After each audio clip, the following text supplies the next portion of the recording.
Everyone, খুব ছোট্ট একটা ট্রিপে আমরা বেড়াতে গিয়েছিলাম বালাসর। তার জন্য খুব ভোরবেলায় উঠে গাড়ি করে আমরা চলে গেলাম প্রথমেই হাওড়া স্টেশনে। তো আমাদের সাথে ছিল রিপনদা, বৌদি আর ছেলে, আর আমরা তো সাথে তিনজন ছিলাম। তারপরে ট্রেনে উঠেই ফার্স্ট যেটা করলাম সেটা হচ্ছে এক কাপ গরম গরম চা নিয়ে নিলাম, কারণ খুব ভোরবেলায় উঠেছি। তো ট্রেনে একটু চা খেয়ে নিলাম, আর দেখলাম ট্রেনটাও ছেড়ে দিয়েছে। আর তোজো এদিকে খুব মজা করছে, কারণ নতুন ক্লাসে উঠে গেছে আর সাথে বেড়াতে যাচ্ছে, এই জন্য খুব মজা করছে। আর গাড়ি নিয়ে এসেছিলো, ও পুচকুর সাথে খেলছিল আর আমি বাইরের প্রকৃতির দৃশ্য দেখছিলাম। বালাসোর স্টেশনে নেমেই তোজো প্রথম খেয়ে নিল ফালুদা, ঠান্ডা ঠান্ডা। আর তারপরে আমরা হোটেলে গেলাম, হোটেলে গিয়ে ফ্রেশ হয়ে বেরিয়ে পড়লাম সাইট সিনের উদ্দেশ্যে। দূর থেকে পাহাড়ের দৃশ্য দেখছিলাম, প্রকৃতিটা এত ভালো লাগছিল। বাড়ির ছেড়ে একটু দূরে কোথাও বেশ ভালো লাগছিল।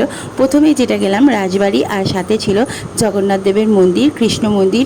এর বড় ব্লগ যদি তোমরা দেখতে চাও আমার চ্যানেলে চলে যেও। ভিডিওটি ভালো লাগলে সাবস্ক্রাইব করো। টাটা।